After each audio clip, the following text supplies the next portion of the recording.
President John Mahama has directed the Anti-Galamsey Taskforce to confiscate excavators used in illegal mining rather than destroy them. During a meeting with the Christian Council at the Jubilee House in Accra, President Mahama stressed the importance of a more strategic and sustainable approach to tackling illegal mining. He acknowledged the devastating impact of Galamsey on the environment and said seizing the equipment would enable better regulation of mining processes.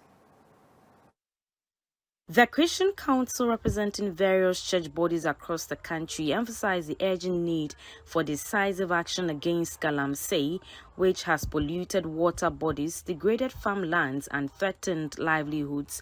They acknowledged the role of the church in educating communities, but urged the government to wield its authority in enforcing regulations in safeguarding natural resources. The issue of Galamsey, very, very worrying. Yes, it is true that we also recognize that most of these people who are involved in this are also members of our churches. So we also have a responsibility to educate them to the best of our interests. But we also need the people who have the political power, who have the authority to wield that power in the best interest of helping to curb it.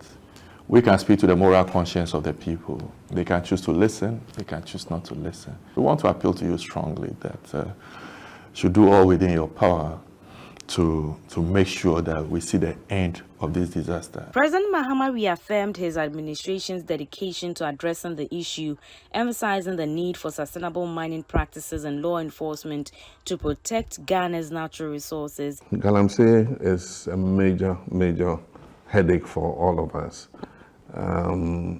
It's estimated that currently about 1.8 million of our compatriots are involved in small-scale mining.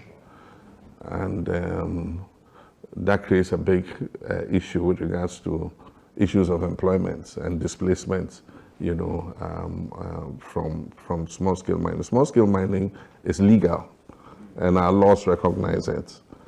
But it must be done in a responsible and sustainable manner.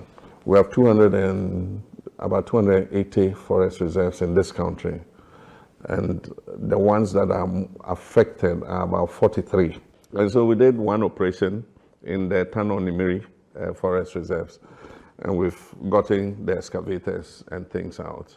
And so they're going to target another one, the worst ones, and then we'll take them one by one and get the people out. I've told them not to burn the excavators, they should confiscate them. We'll also have a mobile team so that in case they try to encash again and the forestry people cannot handle, they'll call the mobile team to run in and go and give them reinforcement. He highlighted ongoing operations to reclaim forest reserves and proposed technological advancements for responsible small-scale mining. We're going to have a conference with the small-scale mining because there's new technology that is practiced in other countries where small-scale mining is sustainable. Before you start a small-scale mine, you must do what they call a leach dam, and then you line it with plastic, and then you wash the gold water into that dam.